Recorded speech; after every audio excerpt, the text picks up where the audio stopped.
Hello, here we have three all-metal tri-squares by Disston and Sons. This is the model 7, 8, and 9. 7 and 8 have steel handles, 9 have a brass handle. 7 and 9 both have this bevel that comes out of the back, while the 8 does not include one.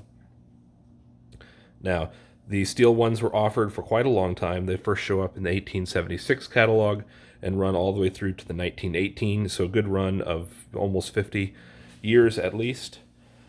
The brass number 9 only shows up in the 1904 catalog, so it had a much shorter run. It was also much more expensive, almost double the cost of the 7.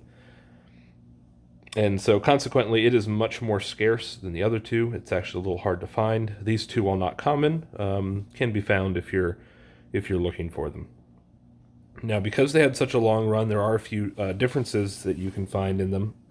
Take this one, for example, has graduations along the bottom side of the blade, whereas these two have graduations at the top of the blade. And Disston made that change in the late 1800s, right around 1900, sometime in there. So you can use that to sort of get a better date range on these steel-handled ones.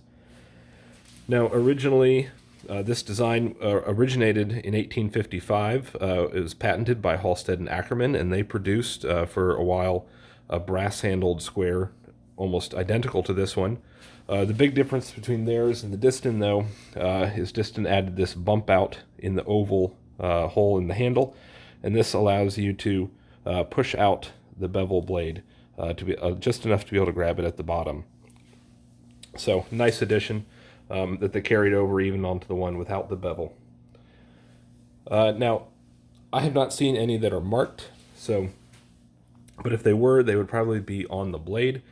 The steel ones, since they were produced as early as 1876, could possibly be marked as Disston and Morse, which was Disston's trade name for their squares and bevels, or any of them could be marked as Henry Disston and Sons as well. But in general, they don't seem to be marked.